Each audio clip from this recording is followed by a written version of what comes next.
Hey, welcome back to the channel. This is your Grandpa KC. Today I'm going to be getting into CPU cooling systems. Hey, how many of you have discovered that as your PC, you start using that PC and it starts getting going, it starts slowing down? And one of the biggest problems with a CPU is designed to run around 80 degrees. The higher the temperature, what starts happening is some of your cores start shutting down. We're going to be talking about installing a better cooling system onto your CPU. Which one works best for your particular situation? So let's get into that right now. Stay to the end. Whether you're new to PC building or you've been doing it for a while, Grandpa can always teach you something and you'll enjoy it.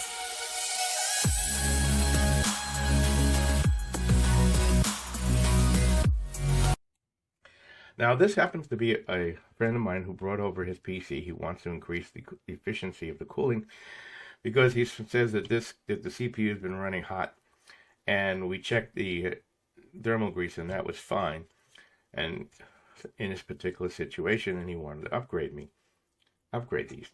But as he wanted to upgrade, he says, I see, different types of fans, I see different types of CPUs, I see liquid cooling, I see this. Which one should I use for my particular PC? Well, I asked him.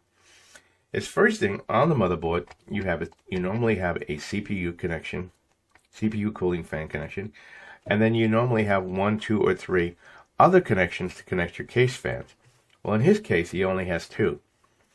On the newer motherboards, you're going to find another connector here that says CPU liquid cooling connection. And it will be marked many different ways, but the bottom line, that is specifically for a liquid cooling system. And you don't want to connect your liquid cooling system into your regular standard CPU plug, and vice versa. The other thing is, a lot of your fans now, your CPU fans, have RGB connectors, so you can get that case effect.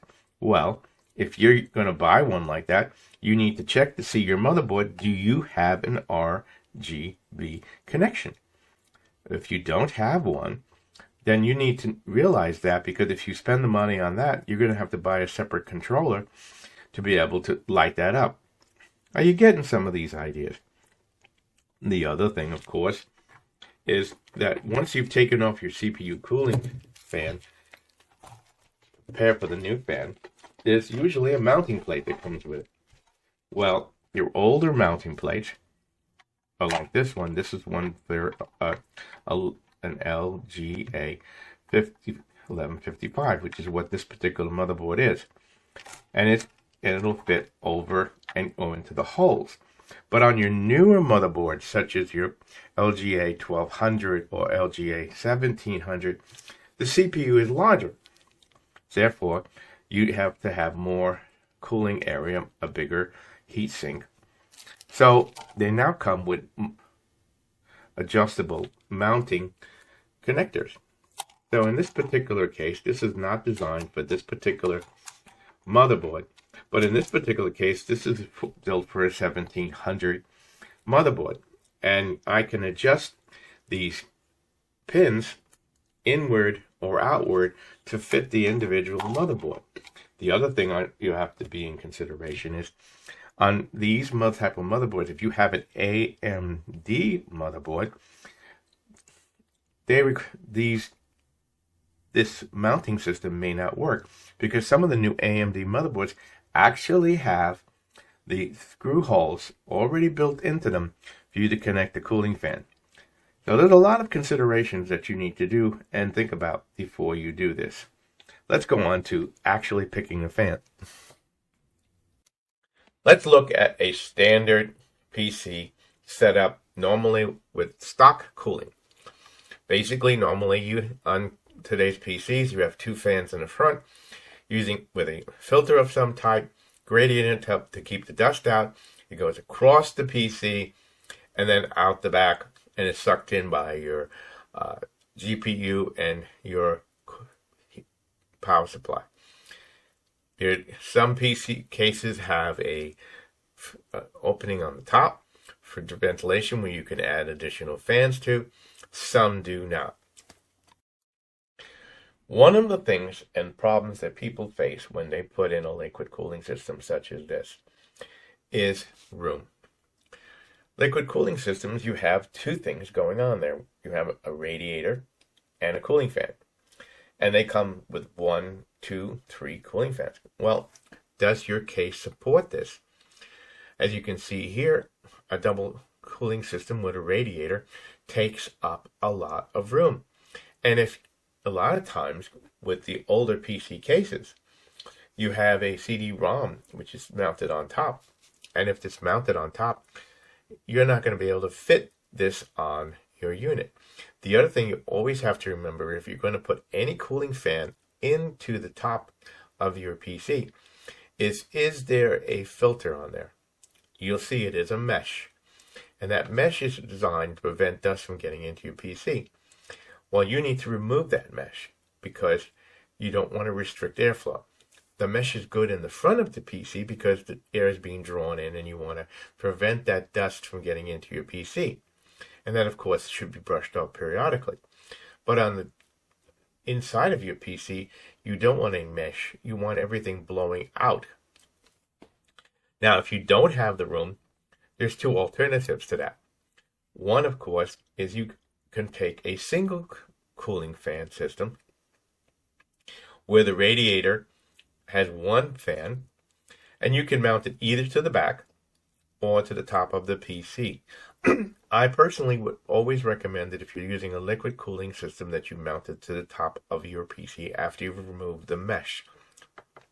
And here's why.